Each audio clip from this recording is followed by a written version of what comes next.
I'm back. Road Rants for the Matrix and Road Show. If you're new to the channel, make sure you hit subscribe, ground and pound the like button. And as always, thank you guys and gals for watching our videos.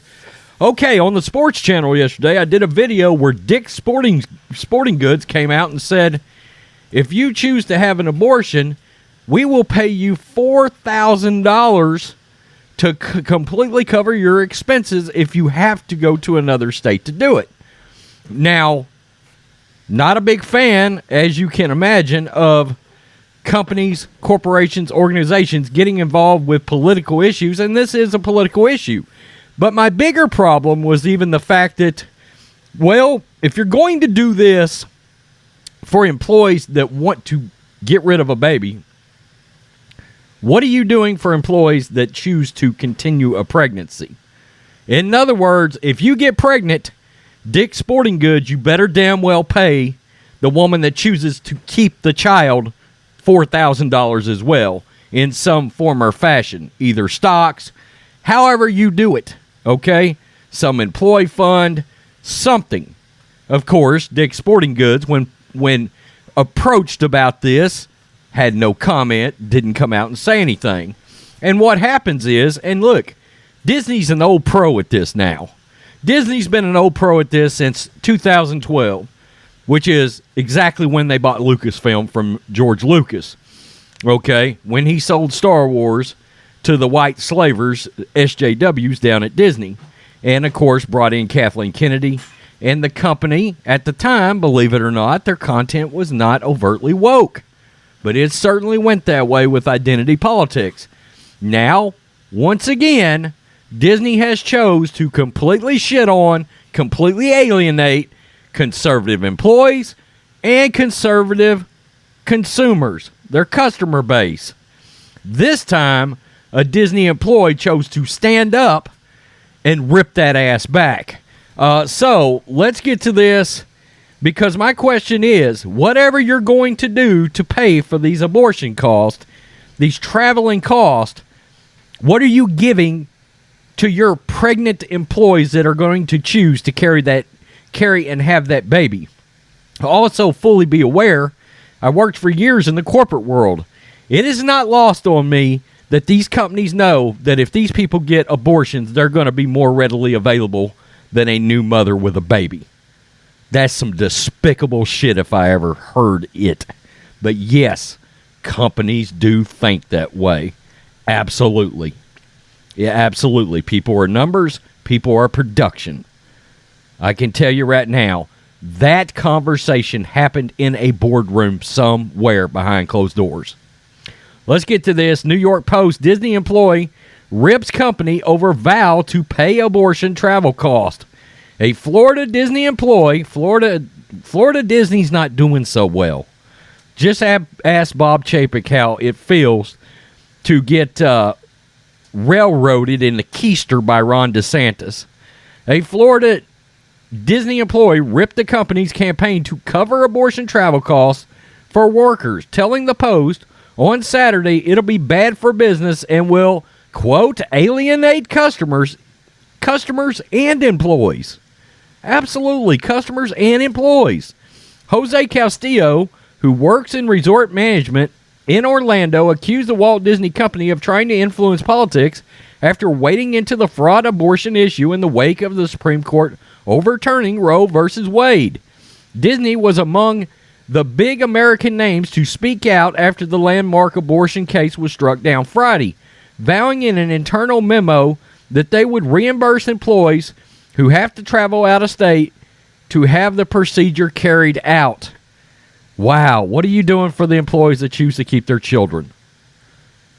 I'm just saying. Look, these companies, in my opinion, are opening themselves up for lawsuits from their employees. From their employees that are conservative or just choose to keep a baby. What kind of expenses are you covering for me? Disney knew full well that this memo would be leaked and make national news. Castillo, who is also a GOP Florida 9 congressional candidate, told the Post, quote, they sent it anyway because Disney wants to make a political statement and attempt once more to influence the country's political process.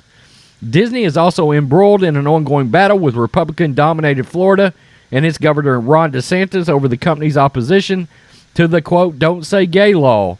Quote, "This is another attempt by Disney to make a political stance that will inevitably alienate potential customers," Castillo said. As we have seen in recent months, Disney's political activism has hurt the company financially. Yeah, we just saw it with Lightyear. It bombed. It bombed over identity politics. It bombed over wokeness.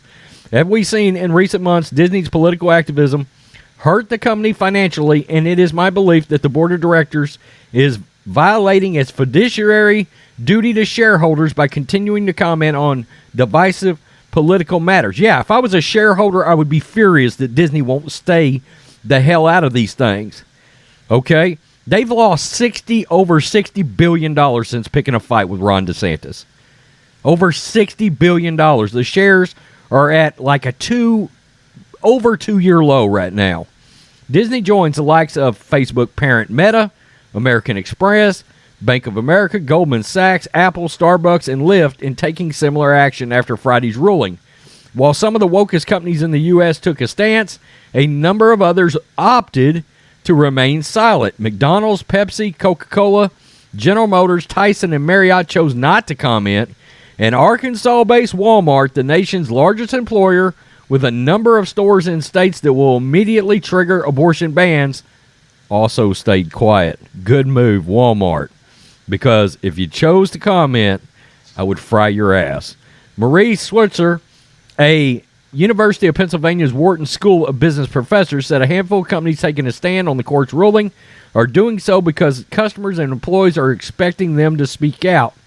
We're in a moment in time where we're expecting corporate leaders to be leaders in the political sphere. A lot of employees expect to work in companies that not only pay them, but whose values are aligned with theirs. Okay, but what happens if you're, for example, where I'm at in Texas, where the values go the other direction? Okay? But the vast majority of big-name executives will likely avoid the thorny topic altogether, which poses as a threat to them. They can either support travel out of state and risk lawsuits in the air of local politicians, or they can not include this coverage and risk the air of employees. I disagree with that. When I was managing in the corporate world, we had strong, staunch rulings against any kind of political stances while in or on the workplace. And I can tell you, as a manager, being on salary, I was told to keep my mouth shut about that kind of thing on my personal time, too. They're not afraid to tell you that. Okay, when you're on salary and not hourly, they'll tell you, you work for the company 24/7. Don't go out there, say anything, or do anything that can embarrass the company. Kind of like, yeah, I work in an office, but if I go out on Saturday night and get a DUI, as a manager, I'm probably losing my job on Monday. Okay, because you're a representative of that company 24/7. Let me tell you, it will have you get your P's and Q's together real fast. But that's the point. I expect companies to not make political stances, not make political comments. In fact, the companies I'm working for, I don't give a shit what their opinion is. I don't want to know it. Okay? I don't think their employees want to know it. I don't think their customers want to know it. In fact, I know they don't. Okay? Just get out there, create your product, do whatever service you have, roll it out to the consumer, and shut the F up. Period. Stay out of it. Don't make a political stance. And these companies that have chose to do this, well, good luck. Because you ought to be sued by pregnant employees that decide to carry their children all the way and birth their children all the way. You should be sued by them because you are making a statement that we are being partial to the people that decide to get rid of their babies. I mean, whatever monetary value you're going to give the person that's getting rid of the child, you better damn well be prepared to give that same monetary value to the your employees that decide to keep and carry their babies. I mean, look, I understand you weighed the fact that the employee that decides to get rid of the baby is going to be available more initially. Yeah, but what's their moral and value set like, too? They're representing your company. You know, people forget about the living baby inside and all this. Women's rights. No, babies' rights. How about that? Tell me what you think, Matrix and Roadshow fans. Peace. I'm out. Till next time. Black and White Network supporters, make sure you check out the Black and White Network merchandise store. Link in the description. Use promo code USA First, all one word. USA First, all one word. 25% off now.